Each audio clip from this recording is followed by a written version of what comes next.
Good evening, students. Today we'll be covering the Texas Revolution causes. If you will, grab about 4 sheets of paper. You're going to need them all. This is going to take you about 20 minutes to go through as far as notes are concerned, if you want to copy along, which I would encourage. So this is just going to be a quick step through because you should have learned the material already. This is just kind of a brief refresher. Let's start off with what I think is the most important and absolutely the fundamental cause of everything else that's going to happen, and that is difference in perspective.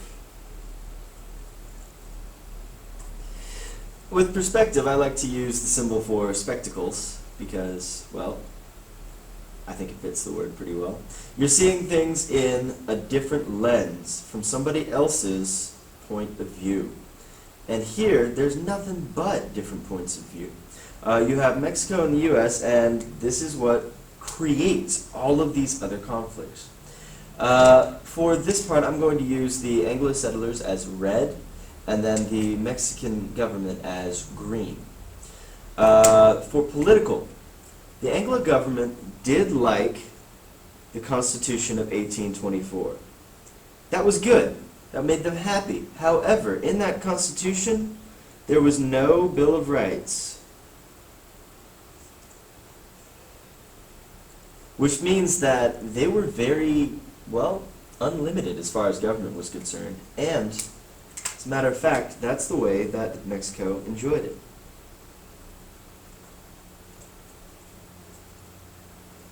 As far as social is concerned, Mexico had a little bit of a different point of view. See, they don't have separation of church and state. So, in Mexico, everyone is Catholic because that was the religion of the state. Whereas back then, there weren't a lot of Catholics moving in. Mostly the settlers that were moving in, the Anglo settlers, were Christian. But whenever they said that they had to convert to Catholic, most of these Christians denied that. They didn't decide they wanted to do that. And this is something that creates a lot of tension with Mexico, and we'll see come back up a little bit later. As far as economics are concerned, Mexico had already outlawed slavery, but I drew a little kind of half-face there because they still let the Texan settlers keep theirs up to a point. And again, we'll talk about that a little bit later. They didn't want slavery at all in Mexico, whereas the Anglo settlers, mostly coming from rural areas in the south of the U.S., they did have slavery. So their question was, are we going to be able to keep them? Because without slavery, if you don't have it, then that means that to grow, to get more profit or more money, would be essentially impossible for the Anglo settlers without slaves. So they really wanted them. At any rate, let's go ahead and get started with the events. We're going to start it off right away with the Freedonia Rebellion.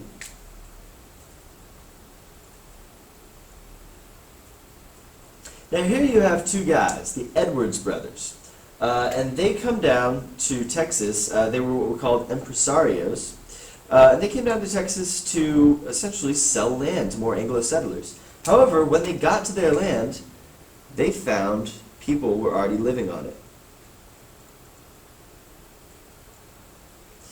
And so they decide they're going to go to the Mexican government and say, well, what's the deal here?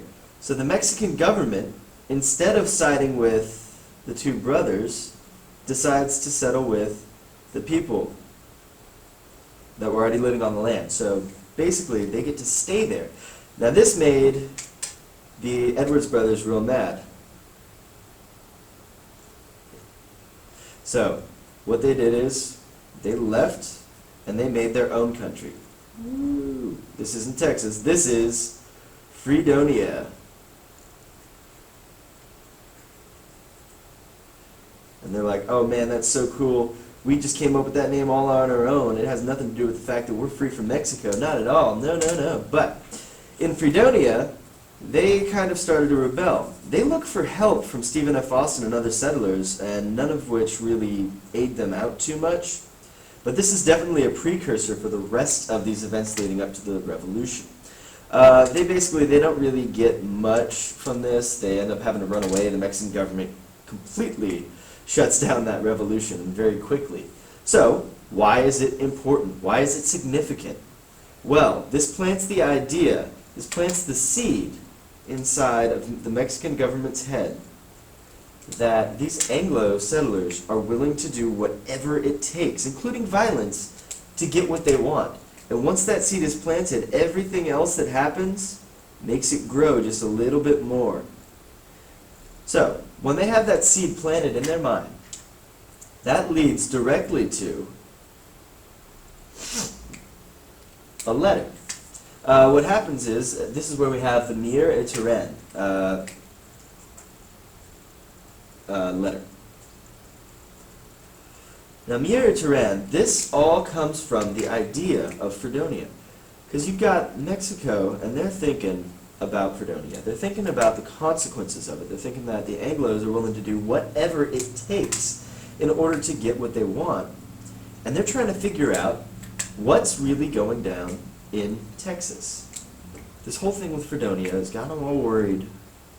So they're thinking about it real hard. So what they decide to do is to send a spy. Like my super secret agent spy right here? Yeah. He's pretty wickedly drawn. Actually, it's pretty awful, but don't worry, you can just draw a stick figure. The idea is that they send a spy out there to see how is Texas really doing.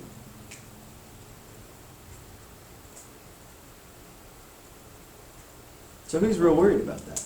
And he decides that he's going to go and kind of watch and see how Texas is doing. And he writes a letter that goes back a little bit later, and he says that Mexico needs to be careful.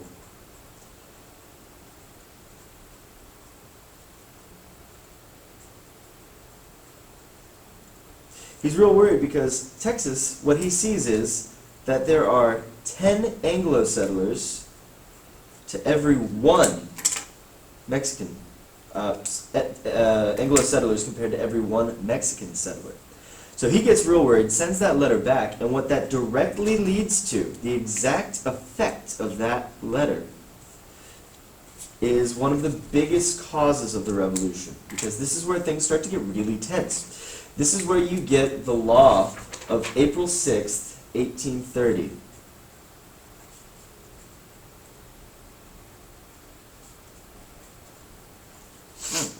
Now again, the cause of this, since it's on a different paper, the cause is the Mir et Turan letter.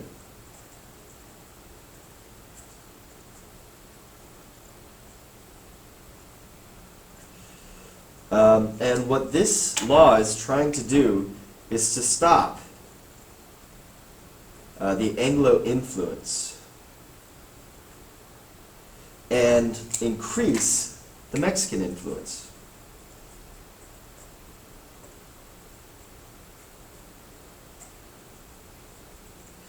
The way that they're going to do this is they're not going to let any more immigrants come in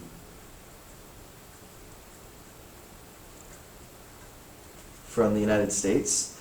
They're also going to place a high tax on any goods coming in from the United States because they want to get their money back, right? If you build a tax on any kind of American goods, any goods coming from the USA, they're going to put a tax on that. And what that makes you do is that makes you want to buy from Mexico. Because whenever you see that USA's goods are more expensive, you just kind of keep rolling on. But all of this comes together, and this creates a conflict a little bit down the line at Anahuac. This was caused directly by the law.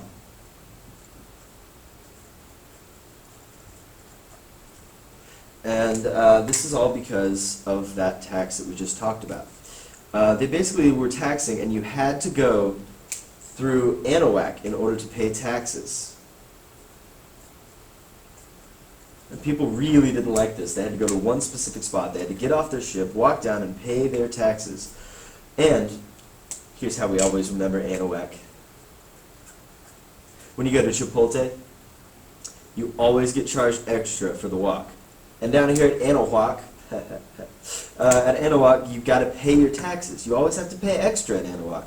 But the thing is, the Texans didn't like this so much. So you had two in specific, William B. Travis and Patrick Jack. And they decide that they're going to protest this tax. The protest doesn't go too well because if you remember back to our different perspectives, the Mexicans have no Bill of Rights, which means that William B. Travis and Patrick Jack get arrested. They get thrown in jail, and when we really think about it, were any of their rights infringed upon? I don't think so, because technically, Mexico doesn't have a Bill of Rights. They didn't have the right to protest in the first place, so I don't really think their rights were infringed on. However, whenever we look at things, again, from a different perspective, the United States thought that this was a big example of an infringement on rights, of an unlimited government. They looked at it like this, and the Anglo settlers, again, are getting more and more influence, and that's why perspective is so important in this part. But what this leads to is the Turtle Bay resolutions.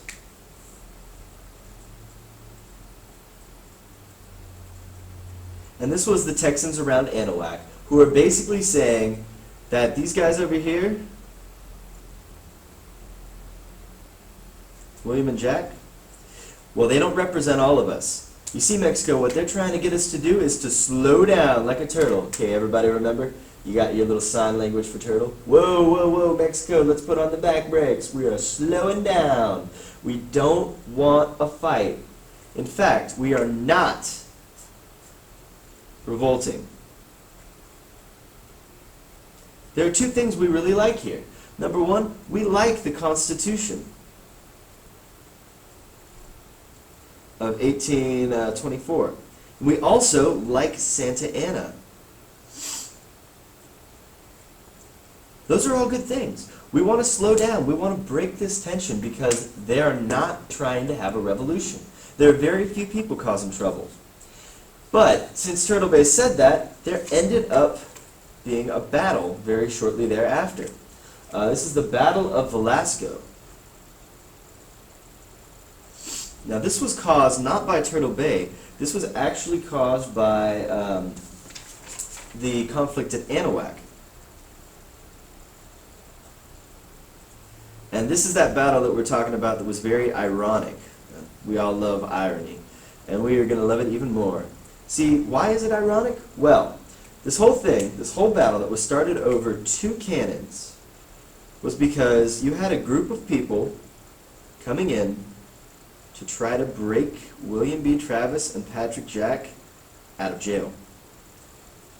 Why is that ironic, you're going to ask me? Well, that's because William B. Travis and Patrick Jack had already been freed. They were no longer there. So they were trying to break two people out of prison that weren't even there.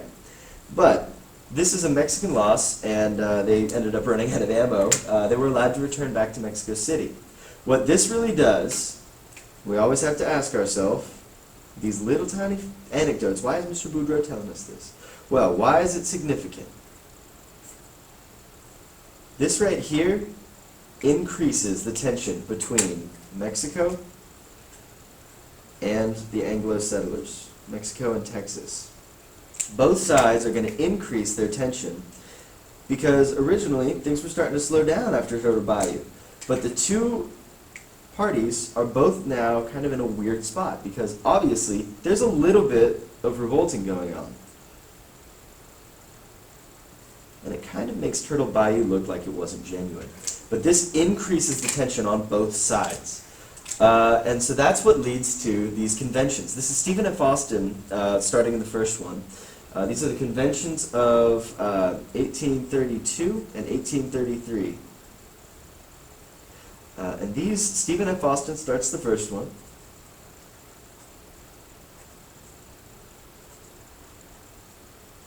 And the second one was actually headed up by somebody named William Wharton. Oops. I put an H in there just because I always say that weird. William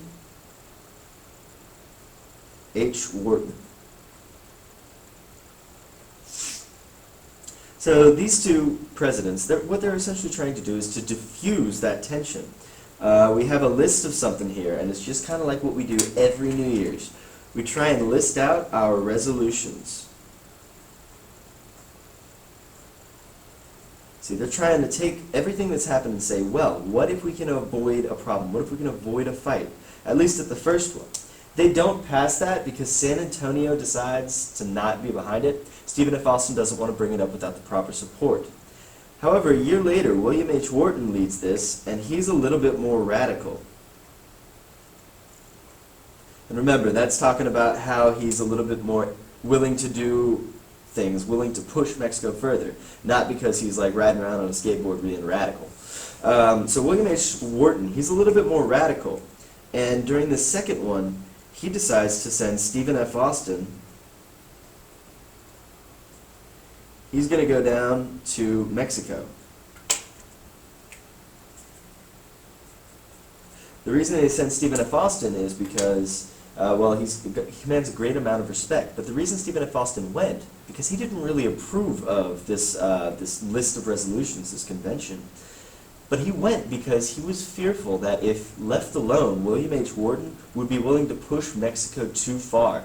And up to this point, Stephen F. Austin always deals with a very level head. He's very well put together on that. He tries to be the liaison, the link between Mexico and Texas. Then you end up, though, with a little story about Austin's arrest. So, Stephen F. Austin is going down to show this list of resolutions to Santa Anna. And on that list, you know, you've got a couple of different things, like open up the borders back, let's take off the taxes, let's do this, let's do that. But the one thing that they thought was really a slam dunk, the one thing they thought Santa Anna would absolutely approve, was for Texas to become its own state, instead of Texas and Coahuila. So they get there, and Santa Anna, he's not there. So Santa Anna kind of discourages Stephen F. Austin. And Stephen F. Austin writes a letter back to San Antonio, which is right around here. So Stephen F. Austin takes this letter, sends it to San Antonio while he's waiting for Santa Anna. Santa Anna gets there, and Santa Anna says that Texas can't be its own state. I mean, he says yes to everything else, which astounded Stephen F. Austin, but he said no to Texas being its own state. So Santa Anna kind of cut off that idea, and when you think about it, it was a really good idea to cut that off. If you have a group of people, Anglos, taking over this area, and they have their own state, they're going to vote differently than everybody else. And eventually they're going to come to realize that they don't really belong there and try to revolt. So Santa Anna is, in a sense, trying to keep Texas involved in Mexico. But when Stephen F. Austin goes back to Texas, or tries to go back to San Antonio, Santa Anna intercepts the letter he sent. Santa Anna then has Stephen F. Austin brought back to Mexico City and arrested. He was thrown in jail, and he was never actually formally tried. He remained there for 1 year. Right after that, 1 year was over, you end up with what's called the Consultation. And in this time, you've got people who want peace, and then you've got the people who want to go to war. One of the main proponents of war was William Wharton, and I like to remember that because he's always ready for war. But the people on the peace side, they want to chill. They want to have peaceful relations with Mexico. The people on the war side, they are fighting for independence. They're ready to go to war. And all of this is over the fact that Santa Anna has taken control and revoked the Constitution of 1824. That was the one thing that kind of was finally the straw that broke the camel's back. Once that was ready, people were ready for independence. But they didn't really have a clear winner on one side or the other. So you wait until Stephen F. Austin comes back in the middle of this conversation, in the middle of this consultation, and they ask him. Again, he was very well respected. Up to now, Stephen F. Austin dealt with everything with a very level head. But this time, Stephen F. Austin says that our only true recourse is that of war. So he sides with the war party, and that's why the consultation, which started in 1835, ends up being the precursor to the Texas Revolution, which we haven't gotten to quite yet, but starts the very next year. So this has been a quick recap of all of the different causes of revolution. I'm going to put each one of the pages back up here, just in case you haven't finished copying.